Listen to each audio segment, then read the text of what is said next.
যদি মুখের ভাষাটা এরকম হয় এবং একটা সংবাদ মাধ্যমে গিয়ে, তাহলে ওই লেখিকার আশেপাশে যারা থাকেন সেই মুসলিম লোকজন কাজকাম করেন বা তাদের উনি কি চোখে, উনি যে পথে যান, কোথাও যান, যে সবজি কেনেন, শাক কেনেন, ইত্যাদি কেনেন, নানা রকম বাসে যান না, গাড়িতে যান, বা তেল যে ভরেন ইত্যাদি, তাহলে তারা কি মুসলমান নয়? উনি কি তাদের দেখে দেখে জিজ্ঞেস করতেন যে তুমি কি মুসলমান, তাহলে তোমার কাছ থেকে কিনবো না? মুসলমানরা খেপে গেছে পুরোপুরিভাবে। অন্য রাজ্যে হয়েছিল, পশ্চিমবঙ্গে কেন? আমি কামাল হোসেন যেমন কোনো দুর্গা প্রতিমা, কালী প্রতিমা যদি ভাঙলে আমি যেমন প্রতিবাদ করি, যেটা বাংলার সংস্কৃতি নয়, ঠিক তেমনি এটাও আমি প্রতিবাদ করছি, এটা বাংলার সংস্কৃতি নয়। স্যার, একটি সংবাদ মাধ্যমে তিলোত্তমা মজুমদার সরাসরি দাবি করছেন সম্পূর্ণ যে পুরো মুসলিম সম্প্রদায় সন্ত্রাসবাদী। এই বিষয়টিকে আপনি কিভাবে দেখছেন? আপনিও একজন সংখ্যালঘু পরিবারের সন্তান, বিষয়টিকে কিভাবে দেখছেন? অ্যাকচুয়ালি উনি লেখিকা হতে পারেন, কিন্তু মাথা মোটা বুদ্ধিজীবী, এবং ওনার লেখায় কি এখন আর ক খ গ ঘ বার হয় না। ওনার লেখায় এখন ওই সাম্প্রদায়িক সম্প্রীতির নষ্টের বিষাক্ত রক্ত বার হচ্ছে। একজন লেখিকা হিসাবে কিভাবে এরম বাংলার একটা সম্প্রীতি নষ্ট করতে পারেন? এবং যত তাড়াতাড়ি দরকার ওনার একটু মানে মাথার ডাক্তার দেখানো উচিত। যে আমি ওনাকে প্রশ্ন করব, সেই প্রশ্নের উত্তর যদি আপনার চ্যানেলের মাধ্যমে উনি দিতে পারেন। সোফিয়া কুরেশি, যিনি ভারত মাতার সন্তানদের হত্যার প্রতিশোধ নিতে গিয়ে পাকিস্তানে গিয়ে ভাঙচুর সব শেষ করে দিয়ে চলে এসছেন, তাহলে মাননীয় তিলোত্তমা মজুমদার বলুন তো, সোফিয়া কুরেশি কি সন্ত্রাসবাদী? আমাদের প্রাক্তন রাষ্ট্রপতি ছিলেন, প্রাক্তন রাষ্ট্রপতি এপিজে আব্দুল কালাম, তিনি কি তাহলে রাষ্ট্রবাদী? তিনি কি মানে সন্ত্রাসবাদী? এছাড়া আর সমস্ত যারা বাংলার যারা লেখক, মুসলিম লেখক যারা সারা বিশ্বে দারুণ দাপট দেখিয়ে গেছেন, তারা কি সন্ত্রাসবাদী? তাহলে এই যে কথাটা উনি যেটা বললেন, হ্যাঁ, কিছু জন হতে পারে যারা এইসব কাজ করে, তাদের ধর্মের সঙ্গে কোনো সম্পর্ক নেই। তাহলে এই কথাটা একজন লেখিকা হিসাবে বর্তমানে কি ওনার লেখালেখির কি মরুভূমি তৈরি হচ্ছে, যে আর কিছু লেখালেখি আমি করতে পারছি না, এই সাম্প্রদায়িক সম্প্রীতির একটা জ্বালাময়ী ভাষণ দিয়ে নষ্ট করে দিলাম? ভারতবর্ষের তথা পশ্চিমবঙ্গের সমস্ত মানুষ, হিন্দু মুসলিম, রুখে দাঁড়িয়েছে ওনার ওই কথার বিরুদ্ধে, এবং সংখ্যালঘুরা অটোমেটিক্যালি তারা রাগান্বিত হয়ে গেছে যে তারা এফআইআর করতে শুরু করবে। আমার একটি প্রশ্ন, মাননীয় মুখ্যমন্ত্রী, আপনি কি কোনো অ্যাকশন নেবেন? আপনি তো অর্জুন সিংয়ের বিরুদ্ধে কোনো নিতে পারেননি, তাহলে আপনি কি এনার বিরুদ্ধে অ্যাকশন নেবেন? না নিলে কিন্তু আপনার ভোট যা কমবে, সংখ্যালঘু ভোট আরও কমে যাবে। সুতরাং একজন লেখিকার যদি মুখের ভাষাটা এরকম হয় এবং একটা সংবাদ মাধ্যমে গিয়ে, তাহলে ওই লেখিকার আশেপাশে যারা থাকেন সেই মুসলিম লোকজন কাজকাম করেন বা তাদের উনি কি চোখে দেখেন? আমি ওনার প্রশ্ন করছি, উনি যে পথে যান, কোথাও যান, যে সবজি কেনেন, শাক কেনেন, ইত্যাদি কেনেন, নানা রকম বাসে যান না, গাড়িতে যান, বা তেল যে ভরেন ইত্যাদি, তাহলে তারা কি মুসলমান নয়?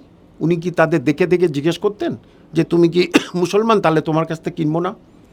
শাড়ির দোকান, উমুকের দোকান, যেখানে যান উনি, যে পথে হাঁটেন, সেই পথ দেখা যাচ্ছে মুসলমানদের কর্মীরা সেই পথ তৈরি করে, মুসলমান যারা শ্রমিক তারা সেই পথটা তৈরি করেছেন। তাহলে সেই পথে ওনার না যাওয়া উচিত, না হলে পাটা কেটে দেওয়া উচিত, না হলে নিজে পথ তৈরি করা উচিত।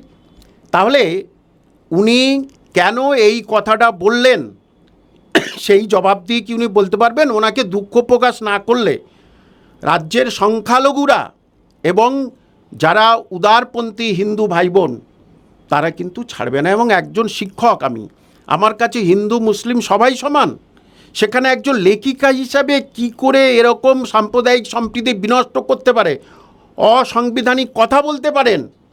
এটা বাংলার সংস্কৃতিতে পুরো পরিপন্থী।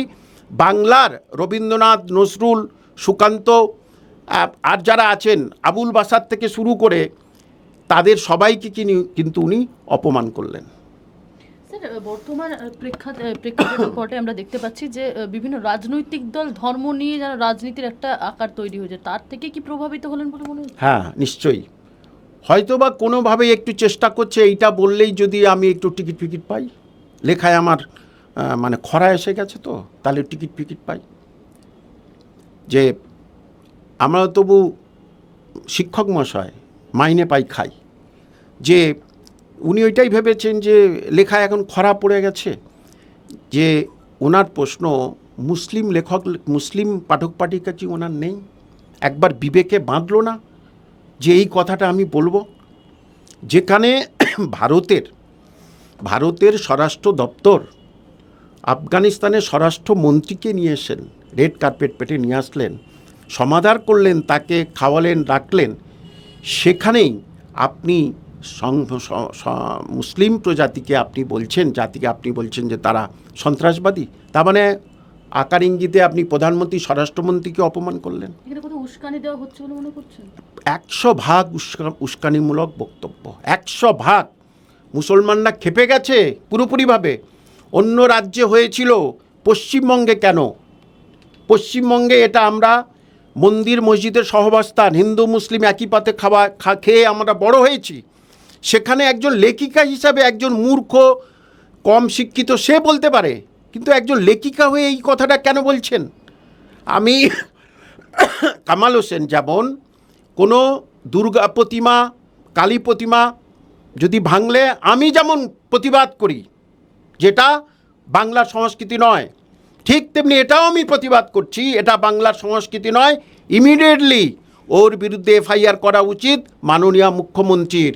কিন্তু মাননীয় মুখ্যমন্ত্রী করবে না, যে আর না করলেই সংখ্যালঘু ভোট আরও কমবে।